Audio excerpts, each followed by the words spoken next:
All right, here we go. Merry Christmas and Happy New Year. I hope everyone's having a wonderful vacation. I want to explain to you what we are going to be doing on this show for the next 2 weeks, Christmas week and the week of New Year's.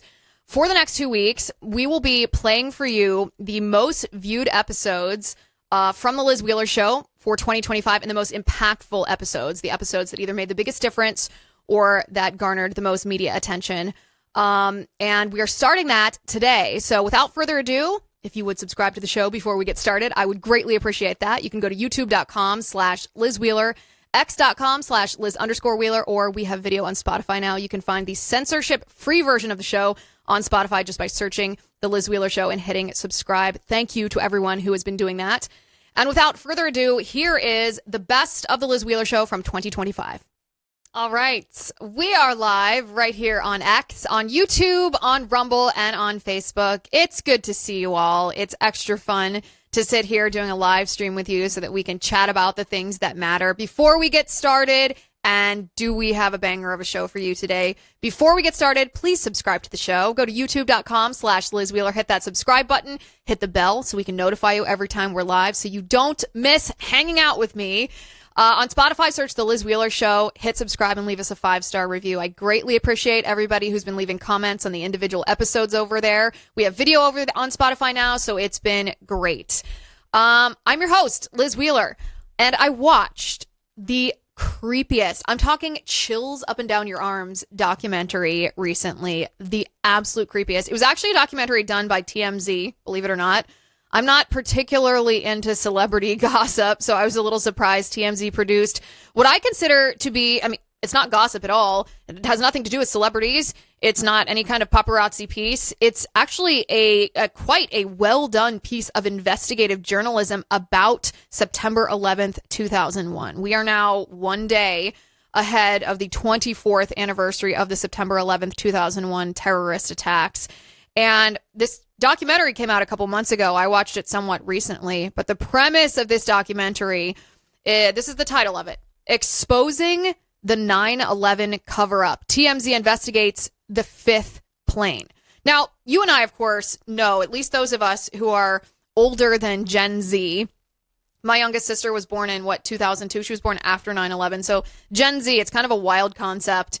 Gen Z was not alive during 9/11. They don't have the same emotional connection to it that millennials and generations older do. But we're all pretty familiar with the premise of 9/11. There were 4 planes that were hijacked by Al-Qaeda terrorists, radical jihadists. 2 of those planes, commercial airliners in the United States, were hijacked and flown into the World Trade Center's towers in New York City. A 3rd plane hijacked, hit the Pentagon. And the 4th plane that was hijacked, United Flight 93, the passengers realized that the flight was hijacked. Mid-flight, they heard the news that there had been other planes that were hijacked and run into the World Trade Center towers in New York and the Pentagon in Washington, D.C., and they determined that they would not allow their plane to be a weapon against the United States. They didn't know, were they heading towards the Capitol? Were they heading towards the White House? What was their intended target? All they knew is that terrorists had hijacked their plane and they were done for. And so in an incredible act of bravery, they took the plane, they took the plane back from the terrorists as well as they could, meaning they stopped the terrorists from running that plane into the Capitol or the White House. However, they all lost their lives because the plane crashed in a field in Pennsylvania instead of the Capitol. We're pretty familiar with this premise. 4 planes on 9/11 hijacked by Al-Qaeda terrorists. But what if I presented evidence to you today that there was actually another plane that was supposed to be hijacked too?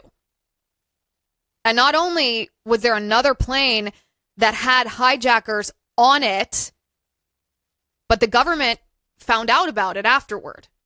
And so did the airlines. They knew about it. And to this day, they're covering it up. Today's episode is sponsored by Cove Pure. How much have you thought about what's in your tap water before you drink it? I confess to you, I used to not care that much about this topic unless it tasted weird. But after reading some pretty shocking studies, I've done a complete 180 on that former position. I now purify my water, and I think you're going to want to join me by using the amazing countertop filtration system. It's called Cove Pure. So these studies that I'm talking about, There is a research paper showing how atrazine, it's a common pesticide, can disrupt hormones in frogs. You remember a couple years ago when Alex Jones did the whole frogs are turning gay thing and people made fun of him? Well, that was actually real. It turns out Alex Jones was right. That chemical is now in your drinking water. Or more specifically, this is what happens when human beings and frogs are impacted by atrazine, the complete feminization and chemical castration. So it's not actually gay frogs, it's trans frogs. Yes, this pesticide is now known to run into drinking water. You see why I'm not taking any risks with my family's water. You can rely on Cove Pure to remove these nasty, dangerous contaminants from your drinking water. Cove Pure filters your water in 4 stages. It's certified to remove up to 99% of impurities. And you can choose the temperature you want to. It's a really cool system. So if you like your water cold or you're a tea person, you don't need to wait for the kettle to boil. Just tap a button and you get hot, cold, warm, whatever. Plus, it's got this pitcher that I can easily remove so I don't have to get up to refill my cup every time.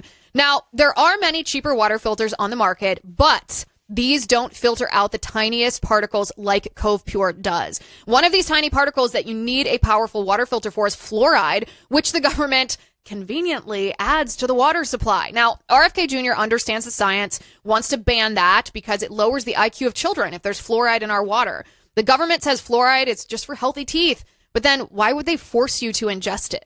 Sounds like a vaccine mandate where you don't have a choice at all. The good news is that you do actually have a choice no matter what crap is in your water. Pure drinking water is one of the best investments you can make. And I'm happy to share that Cove Pure is giving my audience a special discount of $200 off if you use my link. It's covepure.com/Liz. That's COVEPURE.com/Liz. Covepure.com/Liz. Go get it now. I highly recommend it. Okay. So this new documentary from TMZ Investigates United Flight 23, which TMZ provides what I consider to be pretty compelling evidence. And you know, I'm a pretty hard sell. I call myself, you know what we call ourselves on the Liz Wheeler Show. We're happy skeptics. Takes a lot to convince me that something might be true. And this is pretty compelling evidence. Take a look.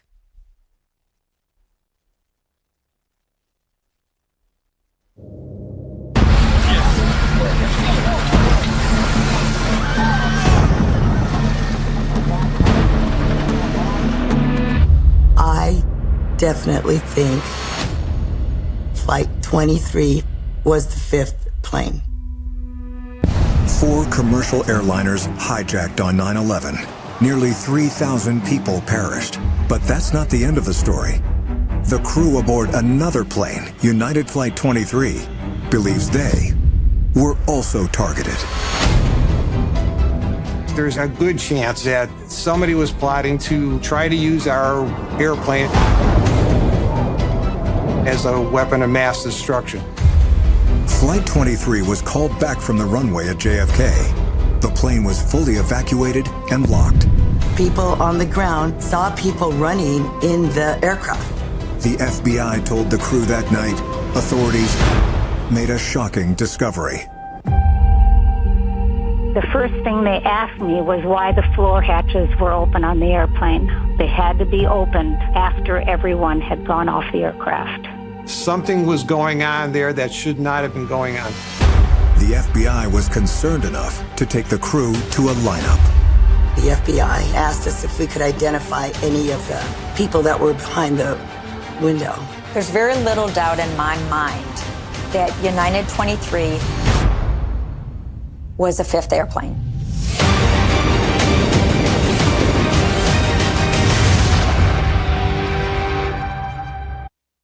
Okay, so that's just the teaser for it. The pilot and multiple flight attendants on this airline believed they were the 5th plane. So this is not some conspiracy theory that came from, you know, the basement of somebody's mother's home from a distance. This is the pilot of United Flight 23 and the flight attendants. So why did they think that they were the 5th plane? Why did they think that they narrowly missed being hijacked and weaponized and being part of the 9/11 terror attacks? Well, 5 pieces of evidence were presented. The first piece of evidence is on this flight, there were 4 Middle Eastern passengers who had booked first class tickets.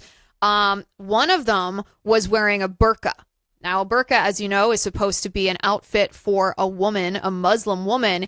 And yet, the flight crew on United Flight 23 said that this Middle Eastern passenger who was wearing a burqa wasn't a woman. Take a look. My name is Deborah, and I was a purser on Flight 23, September 11th, 2001.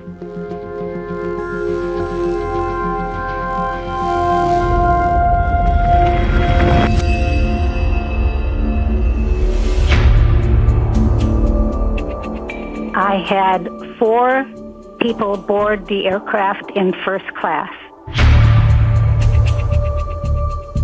I knew that the people did not eat meat, so I spent a great deal of time trying to get these 4 people fruit plates. The plane was not full. Relatively few people in business and economy, and only 4 people in first.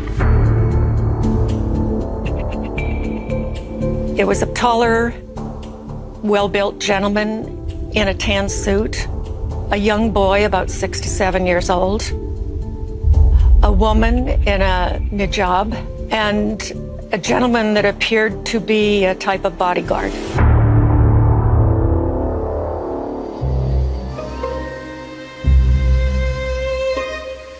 My name is Sandy Thorngren. I was a flight attendant on Flight 23 on September 11th, 2001. I was working in the business galley.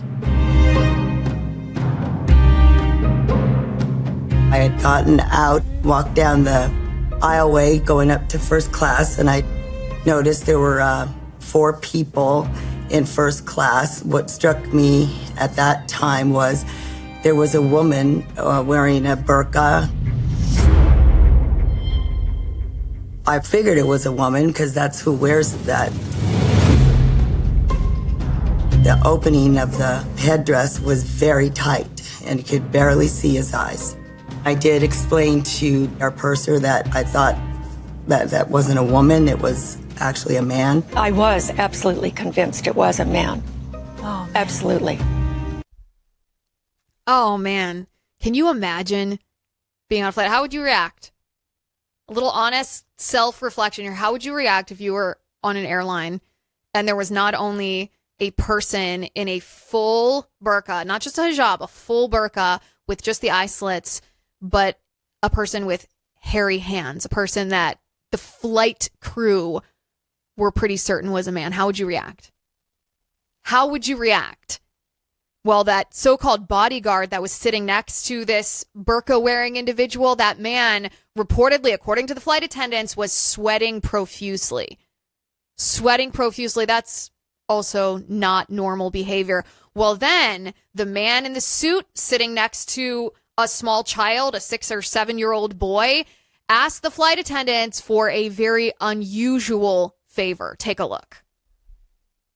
The gentleman in the tan suit, he asked the purser that he show his young son the cockpit, and passengers were just not allowed in the cockpit anymore.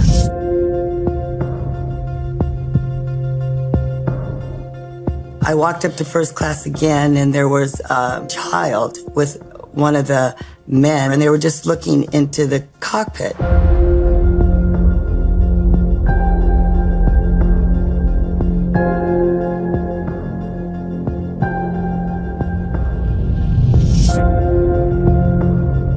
In first class, we have a choice of meals, but usually only 2 fruit plates.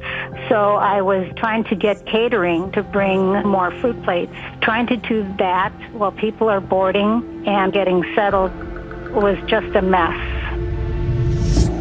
As the purser was trying to discuss this with the gentleman in the tan suit, he finally said, it doesn't really matter. The people that were in first class, they wanted to take off. They didn't want to eat.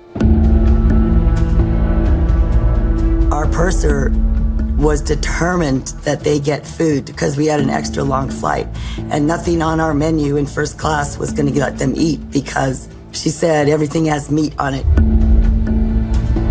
And they were arguing with her that they didn't want to eat. They wanted to take off. They didn't want to eat. And I could hear them say, we do not want to eat. We don't need food. We want to take off. We don't need food. We just want to go.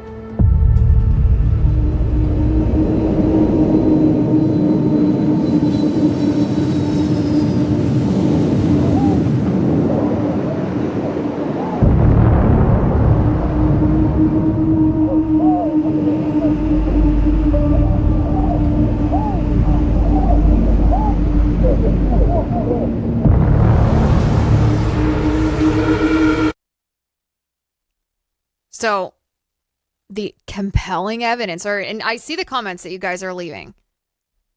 Chills are going up and down your arm. So we have 4 Middle Eastern passengers in first class.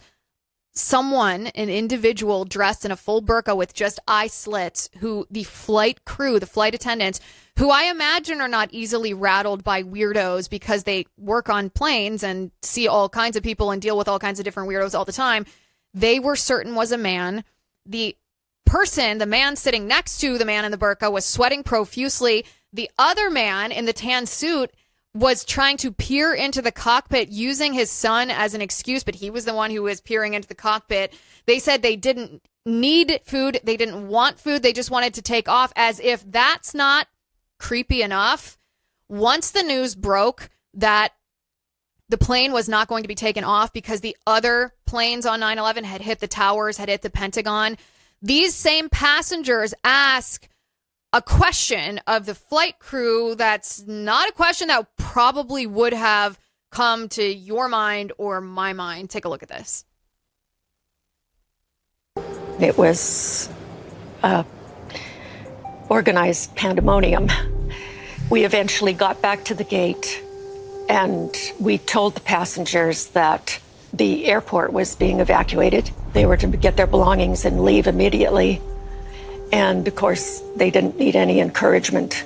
They opened the door to let everybody out. And as I'm handing out jackets to passengers in the business class, one passenger asked me, did they get the White House? I said, I would have no idea. We moved the bags out of the way, and there was a little peephole. I looked through, and the airplane was completely empty.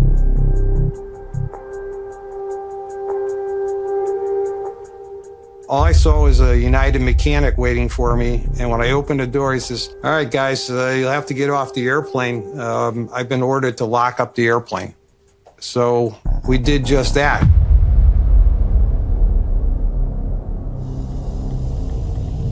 As we deplaned, we made sure lavatories were clear, every row was clear. There was not a person left on that plane.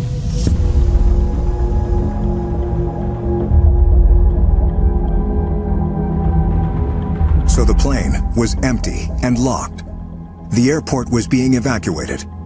No one knew if Kennedy Airport itself would become a target, so people were scrambling. And that's what made an observation from below extremely suspicious. People on the ground, baggage people or somebody that worked on the ground there, saw people running in the aircraft. 20 minutes after the plane was locked? What? By this time, the United 23 crew was connecting dots. The person in first class disguised as a woman. The passengers who argued with the flight attendant about taking off quickly without food. The person profusely perspiring in business. The request to enter the cockpit. The reference to terrorists hitting the White House. The 2 mysterious people who were seen in the cabin after the plane was fully empty and the door locked. There were a lot of dots. That is so creepy. So creepy. So the way that an aircraft like that one is structured, there are floor hatches up towards the cockpit where aircraft electronics are housed, and you can actually access that from underneath the plane. That's how a lot of the technical crew would access that if they need to address the electronics in any way. Those hatches were closed when the plane was locked and the pilot and the flight crew left. But later on, when that plane was examined, those hatches were open. They were left open because the flight attendants report that they were asked, well, why were the hatches open? And they said, Well, they weren't open when we left the plane. So what does that mean? Did someone enter the airplane through the floor hatch to remove, I don't know what, evidence, weapons, after everyone exited the plane? Well, that's not just a hypothetical question. A weapon that had been planted on a plane was found at JFK. I'm going to show you that in just a second. I want to say thank you to another sponsor for today's episode, Kindred Harvest. Every day, millions of Americans like you and like me enjoy a glass of tea. But here's the problem. Most of that tea is contaminated. I'm talking microplastics, heavy metals. And yes, a lot of it comes straight from China. Big Pharma and the Chinese tea industry certainly don't care if it makes you sick. In fact, they benefit when you are sick. Well, Kindred Harvest is your alternative. It's blended and packed right here in the USA. No microplastics, no toxins. Every batch is third-party lab tested. Heat sealed, glue-free, ink-free, just pure all-natural tea.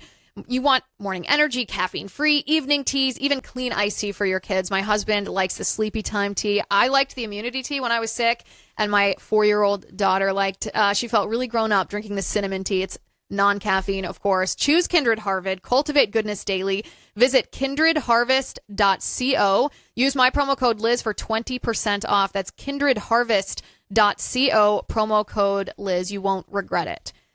So that hatch that was left open on United Flight 23 after the pilot and the flight crew had exited the plane, locked the plane, they confirmed that the hatch was closed. After people on the ground had seen inside the locked plane 2 suspicious characters walking up and down, well then, on the plane that was at the gate next to United Flight 23, there was a weapon found. Take a look. After Kennedy Airport was shut down, authorities searched various airplanes, including the one parked next to United 23, another 767 that was not scheduled to take off during that critical time period. The chief pilot reported to me that they had found box cutters on the airplane, and it was coincidentally just one number off mine. He asked me the tail number of the airplane I was flying, or the nose number we call it. I gave it to him, and he said, well, I just want to let you know that we found 2 box cutters in the seat pockets in first class on the airplane next to it, which was the tail number was 1 digit off. If somebody was on the ground cooperating with them, they just simply made a mistake and put the box cutters on a wrong airplane.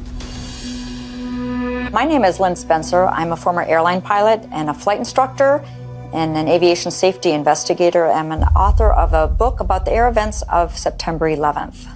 During my research, it was made very evident to me from the highest levels of our government, members of the FBI, senior federal aviation officials, that there were more than just the 4 planes. They also shared with me some of the items that were found on other airplanes that didn't get off the ground on that day. The items that I was told had been found on planes were box cutters, specifically.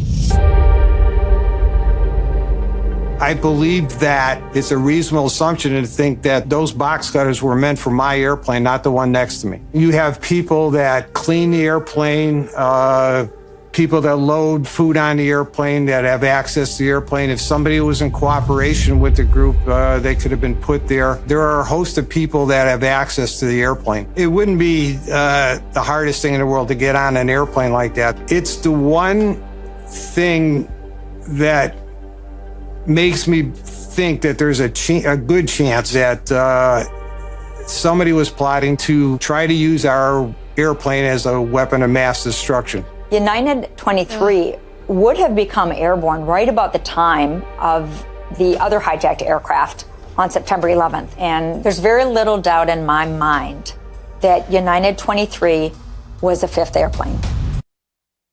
You guys have to watch the entire documentary. It's on YouTube, actually. It's got over 7 million views at this point, because it would be weird enough, suspicious enough.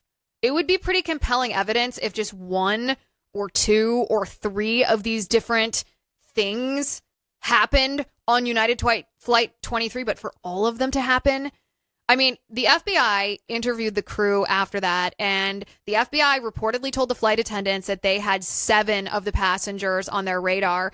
But my question would be, what happened to those passengers? Like, did they ever get arrested? Did they ever face charges? How come we've never heard about them? Were they just let go?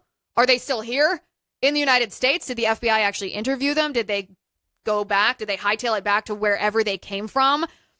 Like, how chilling is it that we don't know the answer to any of those questions? And the FBI, of course, and I suppose this is probably standard procedure, they didn't update the crew or the public or anybody, conduct what seemed like any follow-up interviews with the crew in the years following, so the crew doesn't know the answers to any of those questions. When TMZ reached out to the FBI in the lead up to the publication of their documentary to ask the FBI for comment, the FBI did not respond to TMZ. But TMZ did ask the 9/11 Commission why they are about interviewing United Flight 23's flight crew. And this is what a member of the 9/11 Commission said about it. This will just rock your world. Take a look at this. So where did the United 23 passengers go? The ones who aroused suspicion on the part of the flight crew. The FBI told the pilot there were 7 passengers on its radar. The only thing they really said to me was the fact there were 7 people on the airplane, and then wanted to know everything I did, everything I said, everywhere I went. There were the things I related to them, the gentleman, his wife, and a small baby. The FBI didn't go into any length about the 4 gentlemen on the flight. They simply were described as Arabs, and I'm assuming he meant Saudis, but I think he indicated they were going to be questioned. As for whether they were questioned, we don't know. The pilot doesn't know. The crew doesn't know. The FBI wasn't telling them. And they certainly weren't telling us. We have requested information about Flight 23. We even filed a Freedom of Information request. We did not get a reply. Nobody is forthcoming with what I think is a simple statement. No, these were innocent people on the flight. Forget about it. I don't know why that information can't be released.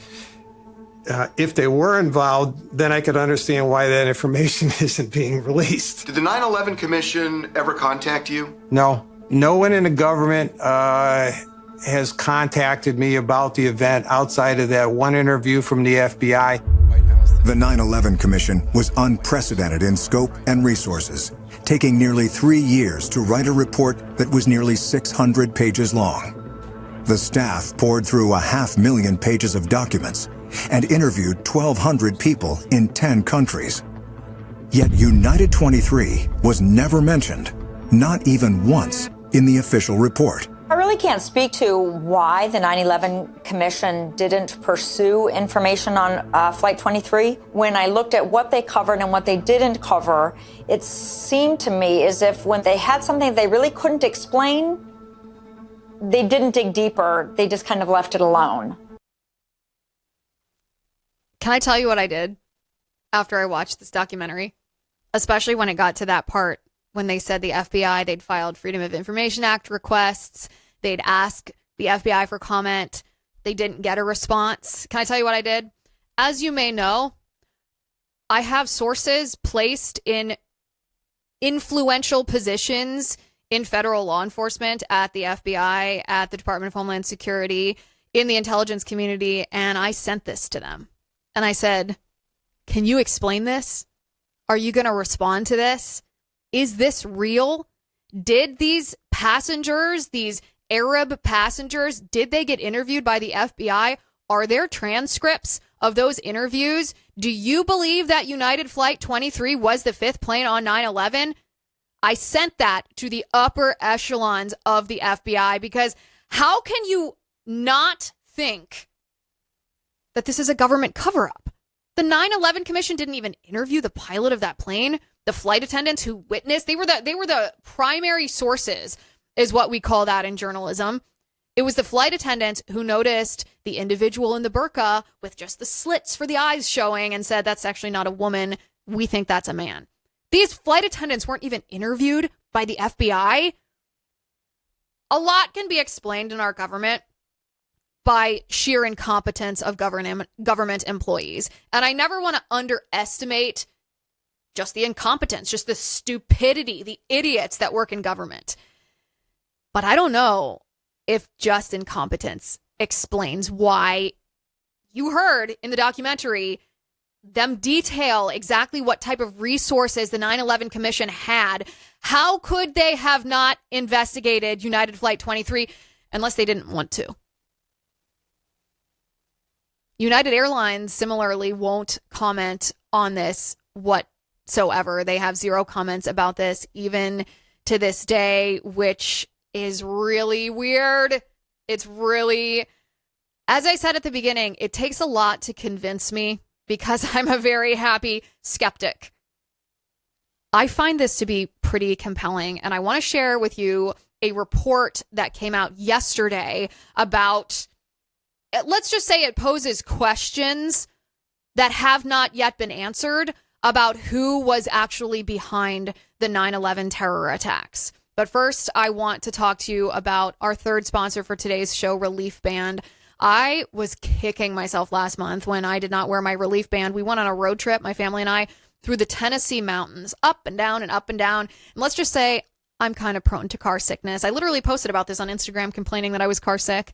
I was so car sick and I was so whiny about it. And I knew if I had I knew where you know that feeling when you leave an item somewhere and you're like, well, I forgot it, but I know exactly where it is. I knew if I had worn my Relief Band, I knew where I was sitting in my house, it would have helped relieve the nausea because, man, I don't like to feel nauseous. Relief Band is the original anti-nausea wristband that quickly relieves and effectively prevents nausea and vomiting associated with motion sickness, anxiety, migraines, hangovers, morning sickness, chemotherapy, and so much more.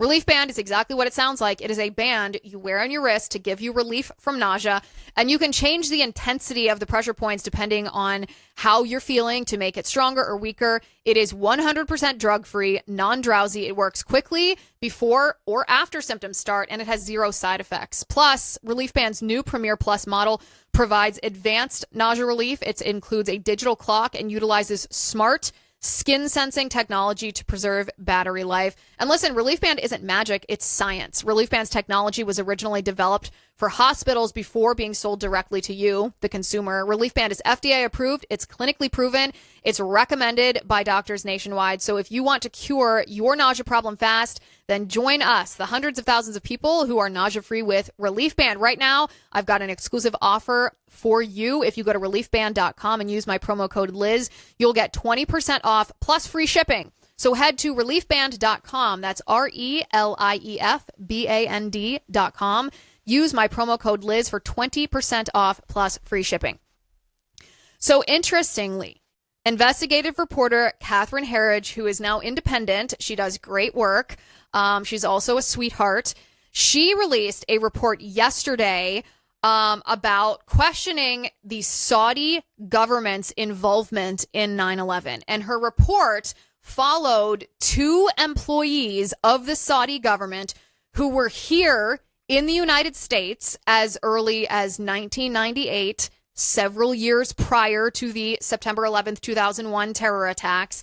And in Catherine Herridge's report, she shows these two Saudi government employees filming potential terror attack targets in the United States. They were casing it all the way back in June of 1999. I'm talking targets in Washington, D.C., landmarks, some later identified as actual 9/11 targets. These Saudi government employees were also caught on film at a welcome party for one of the 9/11 hijackers after he got to the United States, got to our mainland. So does this mean the Saudi government was involved?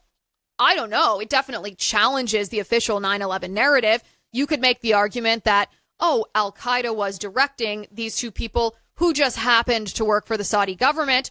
Or you could also make the argument that the Saudi government was giving them directives because they were employees of the Saudi government. Funny how these types of things 24 years later are being uncovered by independent journalists. investigative journalists, when the United States government, you would think, would have resources enough to track down these individuals. Their names, by the way, the two employees of the Saudi government, Al Sadhan and Al Sudari. And according to this report by Catherine Herridge, they may have served as an advance team to vet those who would later assist both hijackers. This would move the entire timeline for the 9/11 terror attack back nearly 3 years before the attack. This is paradigm shifting if this is properly investigated and tracked down, if this turns out to be accurate. Was the Saudi government involved in perpetrating 9/11? Well, a spokesman for the Saudi embassy categorically denies the allegations that there was an advance team and other allegations made in the 9/11 family's lawsuit. But I think it's safe to say the question still lingers in many of our minds. Listen, we have been gaslit for over 2 decades for asking questions about September 11th, 2001. We've been called 9/11 truthers. We've been called denialists. And it is true that there are some conspiracy theories about what actually happened at 9/11. And it's kind of a spectrum. The most extreme conspiracy theories about 9/11, the 9/11 truthers, claim that it was an inside job, that George Bush actually ran those planes into the Twin Towers. Now, I don't think that's true. I doubt you think that's true. I think a very small percentage of people think that's true. But that is what the mainstream media and the left and the neocons on the right, that's how they try to portray us when we ask questions that are totally rational, totally logical, totally evidence-based questions, based on the evidence such as that presented in the TMZ documentary. They try to portray questions like, oh, there were 2 Saudi government officials who were taking video of what turned out to be the 9/11 targets, and they were caught on camera at the welcome party for the 9/11 hijackers. Does that mean the Saudi government was involved? They try to portray that question based on evidence, perfectly reasonable question, as being in the same category as making the wild and crackpot accusation that George Bush himself flew those planes into the Twin Towers. Let me just tell you, if one positive outcome from the COVID pandemic that was imposed on us, if there was one silver lining to that cloud, it's that it freed us. It not only freed us on platforms like X, quite literally, from the thought police and the speech police. Thanks to Elon Musk, we can say whatever we want on X. And because of that, independent journalists and commentators are actually able to expose corruption for the first time. We're not subject to the gatekeeping and the propagandizing of the mainstream media and both parties in the United States government. But it's also freed us to question the experts. We, the American people, are now on equal standing with the so-called experts. We're not dismissed because, oh, what do you know? You don't have a PhD. You're not a United States senator. You little peon. Go back with the masses of nasty people. We actually have the power now because we have taken it back from the experts, also known as the technocracy class. We've taken that back to ask questions. The other question that I have about September 11th, 2001 is what exactly the Bush administration knew about the attack before the attack happened. On August 6th, 2001, just shy of 1 month before the September 11th, 2001 terror attacks, then National Security Advisor Condoleezza Rice, she served as the NSA to George W. Bush, she took part in a presidential daily brief. That's the intelligence community's brief to the president on a daily basis. And on August 6, 2001, the presidential daily brief was titled, quote, Bin Laden determined to strike in the U.S. Now, you remember, of course, that bin Laden had tried to bomb the Twin Towers. He had actually bombed them, not to the extent that he wanted in the early 1990s, but he had bombed them previously.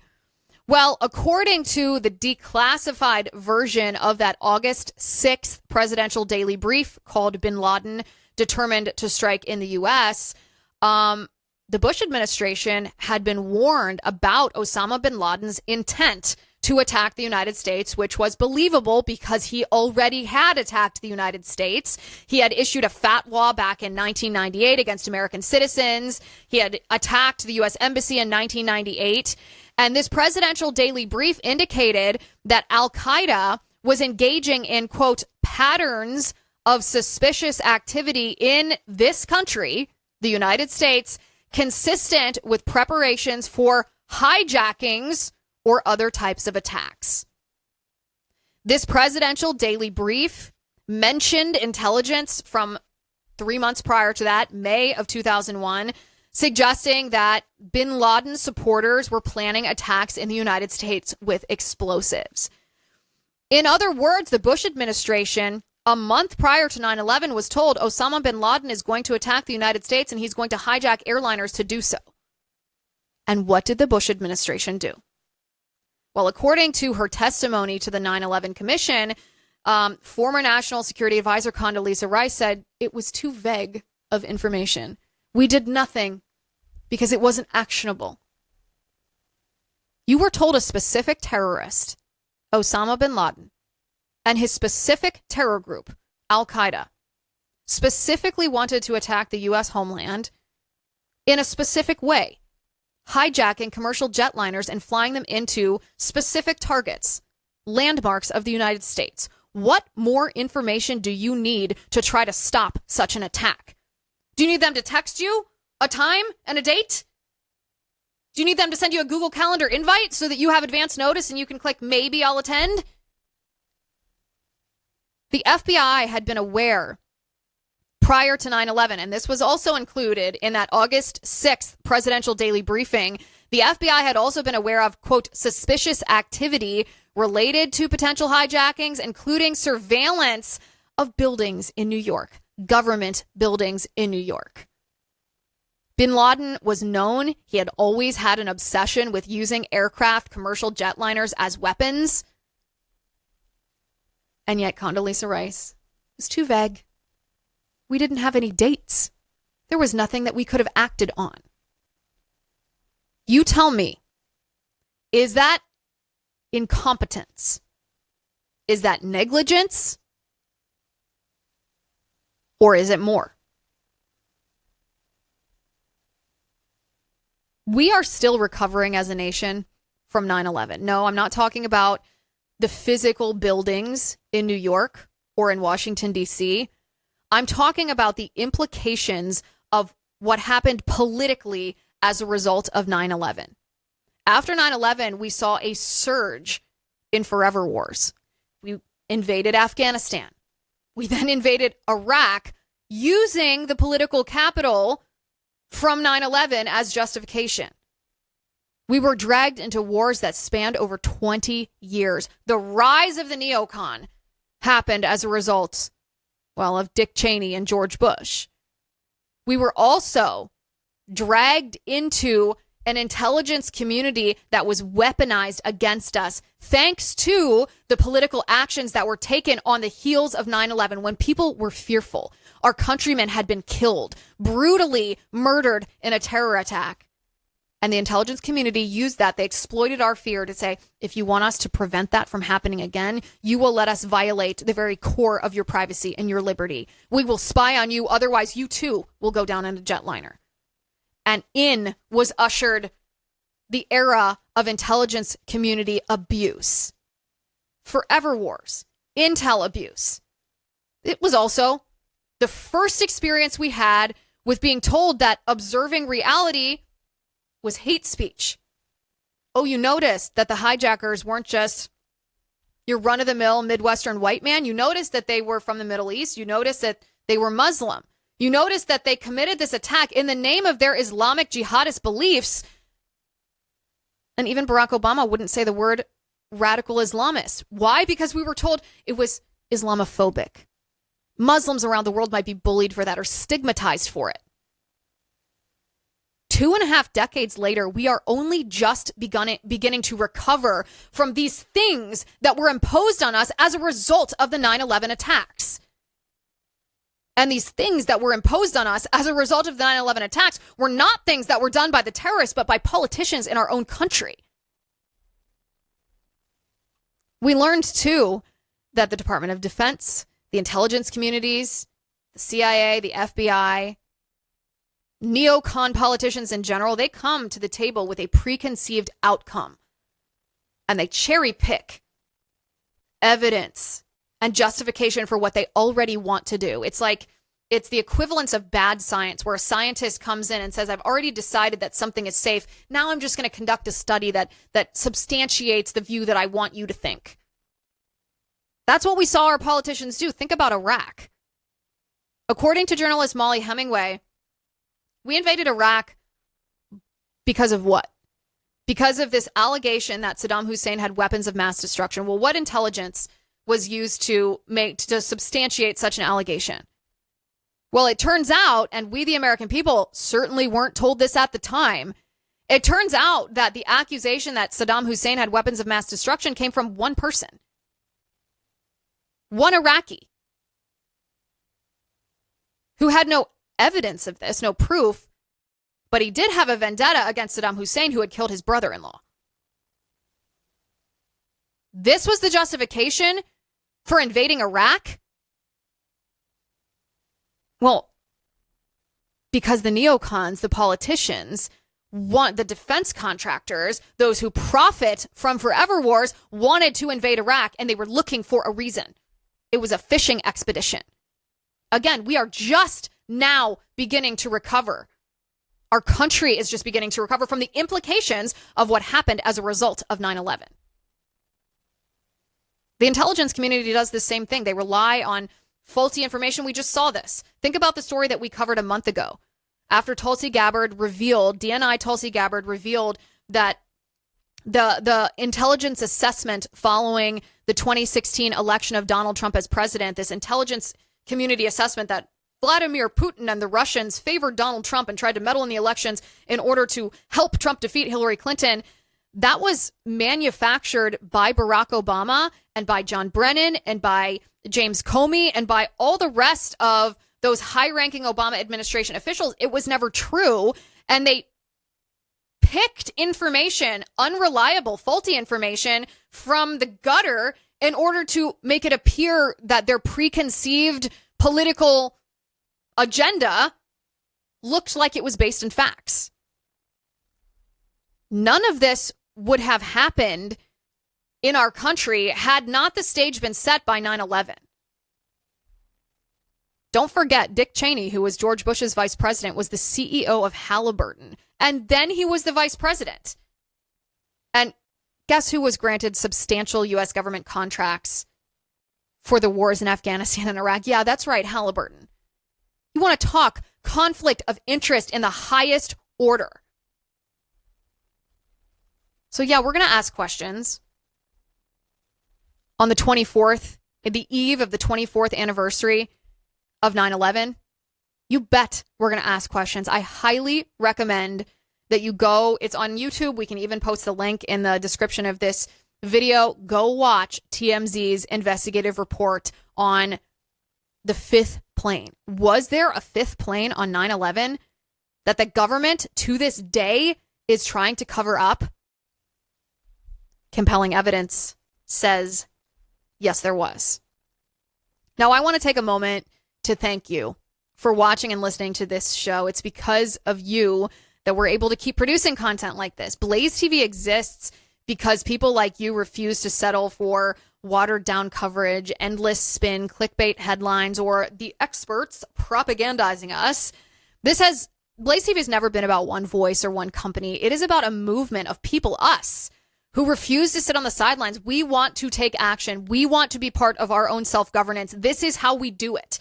This is why Blaze TV matters so much. By subscribing, you are standing shoulder to shoulder with a community that believes America is worth fighting for. Blaze Media only exists because people like you step up and join us and help drive this mission forward. When you subscribe, you're not just supporting a show, you're making your voice count. You're ensuring that truth has a platform today, tomorrow, and for the next generation. Join Blaze TV today at blazetv.com/Liz and get $20 off right now. For as low as $8 a month on the annual plan, you can be part of shaping the future. That's blazetv.com/Liz. Make sure you're subscribed on YouTube as well. YouTube.com/Liz Wheeler on X. At X.com/Liz_Wheeler on Spotify. We have video now. Go to Spotify and search The Liz Wheeler Show. Hit subscribe and leave us a 5-star review. I greatly appreciate each and every one of you. Thank you for watching today. Thank you for listening. I'm Liz Wheeler. This is The Liz Wheeler Show.